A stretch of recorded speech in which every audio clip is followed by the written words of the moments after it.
El aborto es el asesinato más cruel e injusto porque es un abuso de poder. En una guerra, en una reyerta o en un caso de violencia doméstica, los agredidos tienen al menos la posibilidad de defenderse de su agresor. Si no es con algún arma, lo pueden hacer con las mismas manos. Y si no, aún les queda el recurso de gritar pidiendo socorro y ayuda. Pero ¿cómo se puede defender un indefenso bebé de 2, 3, 5 o 7 meses de gestación de las manos y de las armas de un médico sin conciencia o de los fármacos abortivos que ingiere su mamá, si ni siquiera cuentan con la posibilidad de gritar y de pedir ayuda? Segundo lugar, a mí me parece que el aborto es el asesinato más cruel e injusto porque un bebé es inocente. Los cristianos estamos en contra de la pena de muerte, pero también es cierto que aquellos que son ejecutados siendo culpables lo son por haber cometido algún delito, por haber hecho daño a alguien. Pero pregunto, ¿qué delito ha podido cometer un bebé si ni siquiera se le ha pedido el permiso para traerlo al mundo? Y tercer lugar, el aborto me parece el asesinato más cruel e injusto que puede existir porque el bebé desea realmente vivir. Los cristianos tampoco estamos a favor de la eutanasia ni del suicidio, pero al menos en estos dos casos son ellos quienes piden y buscan la muerte. Pero hemos preguntado al bebé, antes de arrancarlo de la tierra donde está floreciendo, si desea morir o desea vivir. En el caso de un aborto, no se respeta nunca la voluntad del bebé. En una ocasión, un médico abortista se dispuso a practicar un aborto como lo solía hacer cada día. En este caso, era un bebé de varios meses de gestación, así que tuvo que utilizar el método de dilatación y evacuación. Tomando un forceps, una pinza con dientes de metal afilados, se dispuso a arrancar al bebé del vientre de su madre. Pero mientras practicaba el aborto, miró en el monitor que mostraba todo lo que sucedía dentro del vientre de la madre y pudo ver al bebé cómo se apartaba de la pinza y cómo se defendía de ella con gran angustia. El bebé instintivamente luchaba contra la muerte, se resistía a morir, deseaba vivir. ¿No te parece desmedidamente cruel e injusta la muerte de estos bebés? Si aún sigues dudando sobre la brutalidad del aborto, reflexiona sobre los crueles métodos utilizados para la provocación del aborto que a continuación mencionamos. Métodos usados para abortar, o dicho de otra forma, formas de matar bebés. Vamos a explicar por encima los métodos de aborto más utilizados por la medicina, con el permiso de Aciprensa, de la cual he tomado la siguiente información. Primero, provocación de aborto mediante prostaglandinas. Este fármaco provoca un parto prematuro durante cualquier etapa del embarazo. Se usa para llevar a cabo el aborto a la mitad del embarazo y en las últimas etapas de este. Su principal complicación para la medicina es que el bebé a veces sale vivo. También puede causarle graves daños a la madre. Un segundo método utilizado es el llamado RU486. Se trata de un fármaco abortivo empleado conjuntamente con una prostaglandina, que es eficiente si se emplea entre la cuarta y sexta semana del embarazo. Actúa matando de hambre al diminuto bebé, al privarlo de un elemento vital, la hormona progesterona. El aborto se produce luego de varios días de dolorosas contracciones. Tercero, aborto por envenenamiento salino. Se extrae el líquido amniótico dentro de la bolsa que protege al bebé. Se introduce una larga aguja a través del abdomen de la madre hasta la bolsa amniótica y se inyecta en su lugar una solución salina concentrada, o sea, un veneno. El bebé ingiere esta solución que le producirá la muerte 12 horas más tarde por envenenamiento, deshidratación, hemorragia del cerebro y de otros órganos. Esta solución salina también produce quemaduras graves en la piel del bebé. Unas horas más tarde comienza el parto y da a luz un bebé muerto o moribundo, muchas veces en movimiento. Este método se utiliza después de las 16 semanas de embarazo. Cuarto, aborto por succión. Se utiliza en las primeras 12 semanas de embarazo. Se inserta en el útero un tubo hueco que tiene un borde afilado. Una fuerte succión 28 veces más fuerte que la de una aspiradora casera despedaza el cuerpo del bebé que se está desarrollando y lo absorbe, depositándolo después en un balde. El abortista introduce luego una pinza para extraer el cráneo, que suele no salir por el tubo de succión. Casi el 95% de los abortos en los países desarrollados se realizan de esta forma. Quinto, aborto por dilatación y curetaje. Comúnmente utilizado cuando el segundo trimestre es avanzado o durante el tercer trimestre. Lógicamente, durante el segundo y el tercer trimestre del embarazo, el bebé es ya demasiado grande para extraerlo por succión. Entonces se utiliza el método mencionado. En este método se utiliza una cureta o cuchillo provisto de una cucharilla filosa en el extremo, con la cual se va cortando al bebé en pedazos con el fin de facilitar su extracción. La cureta o cuchilla se emplea para desmembrar o descuartizar al bebé, sacándose luego en pedazos con ayuda de los forceps. Tras esta operación, como si de un puzzle se tratara, se tiene que armar el cuerpecito del bebé para asegurarse de que no ha quedado nada dentro de la madre. Un sexto método es llamado histerectomía u operación cesárea. Este método es exactamente igual que una operación cesárea hasta que se corta el cordón umbilical, salvo que en vez de cuidar al niño extraído, se le deja morir. Tal cesárea no tiene el objeto de salvar al bebé, sino de matarlo.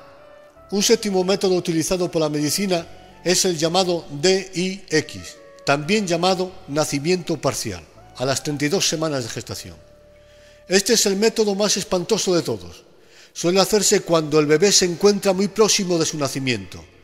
Guiándose por una ecografía, el abortista introduce unas pinzas y agarra con ellas una piernecita, después la otra, seguida del cuerpo hasta llegar a los hombros y brazos del bebé. Así extrae parcialmente el cuerpo del bebé como si éste fuera a nacer, salvo que deja la cabeza dentro del útero. Como la cabeza es demasiado grande para ser extraída intacta, el abortista entierra unas tijeras en la base del cráneo del bebé que aún está vivo y las abre para ampliar el orificio. Entonces inserta un catéter y extrae el cerebro mediante succión. Este procedimiento hace que el bebé muera y que su cabeza se desplome.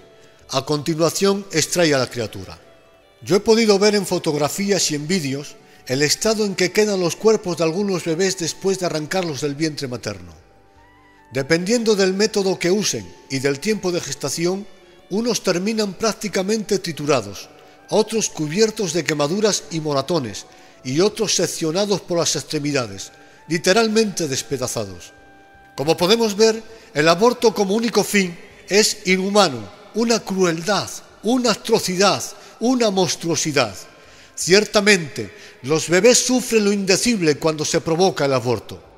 Conociendo lo terrible que es el aborto, me parece increíble ver cómo los gobiernos sancionan a los fumadores por fumar en un lugar público, multan por no llevar puesto el cinturón de seguridad en el coche y encarcelan a un conductor por conducir tras ingerir un vaso de vino y, sin embargo, toleran y apoyan el aborto.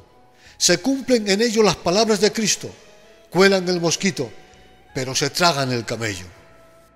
Ahora bien, aparte de los métodos mencionados utilizados por la medicina, existen otros que son utilizados por la madre. Son los llamados métodos caseros. Uno de ellos es la conocida píldora del día después. La píldora del día después es llamado anticonceptivo de emergencia. Es como una píldora anticonceptiva, pero con más alta dosificación. Se recomienda su uso tras una relación durante un periodo de 72 horas para prevenir o terminar el embarazo. La píldora del día después tiene 3 formas de funcionamiento. Primero, inhibir o impedir la ovulación, con lo que el óvulo no llega a madurar. Segundo, retrasar la ovulación.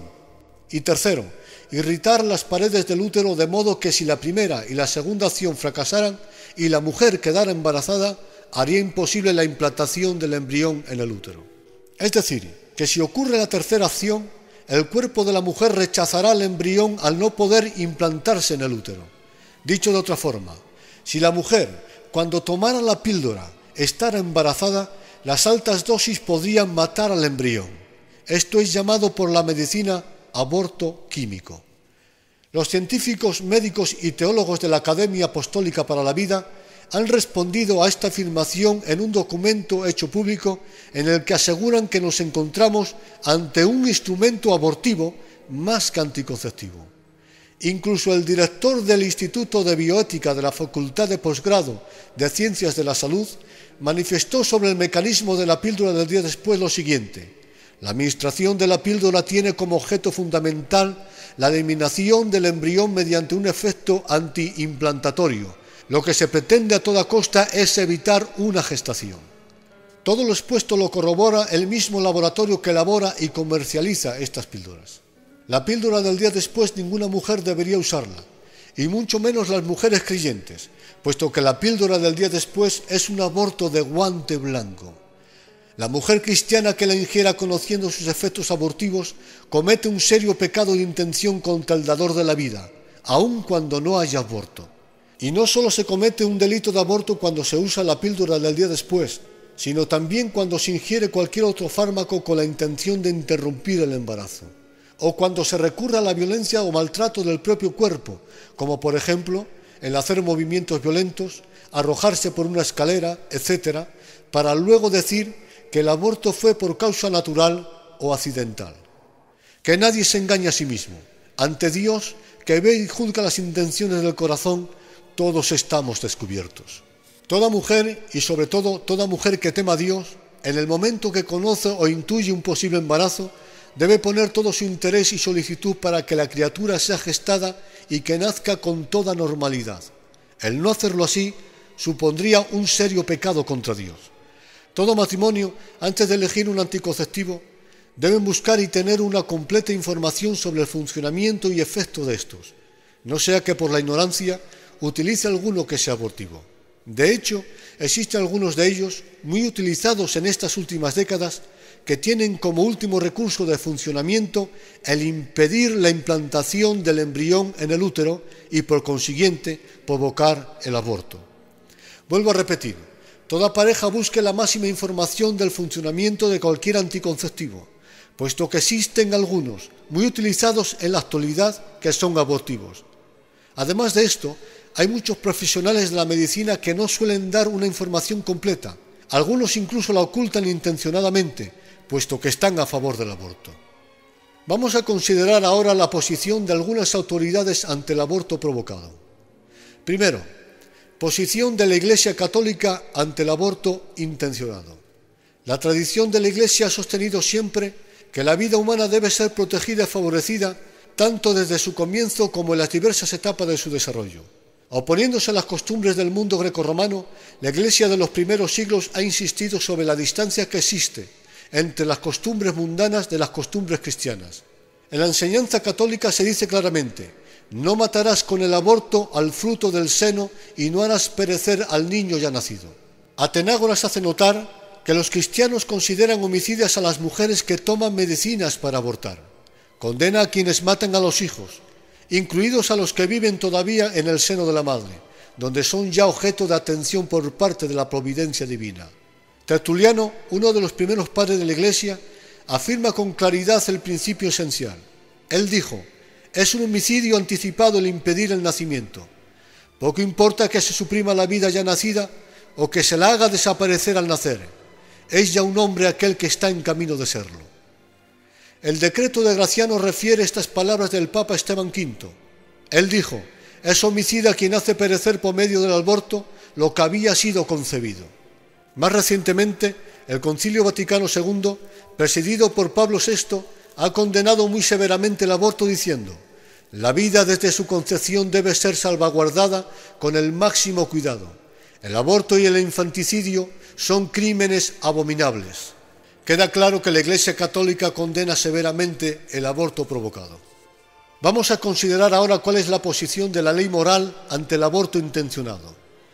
La práctica del aborto provoca un impacto emocional en la mayoría de las personas que lo realizan. En primer lugar, el aborto intencionado provoca un impacto emocional sobre la madre. En un estudio realizado sobre pacientes posaborto a solo 8 semanas de haber abortado, los investigadores hallaron que el 44% se quejaba de trastornos nerviosos, el 36% había sufrido alteraciones del sueño, el 31% tenía arrepentimientos por la decisión tomada y al 11% le habían sido prescritos fármacos psicotrópicos por su médico de cabecera.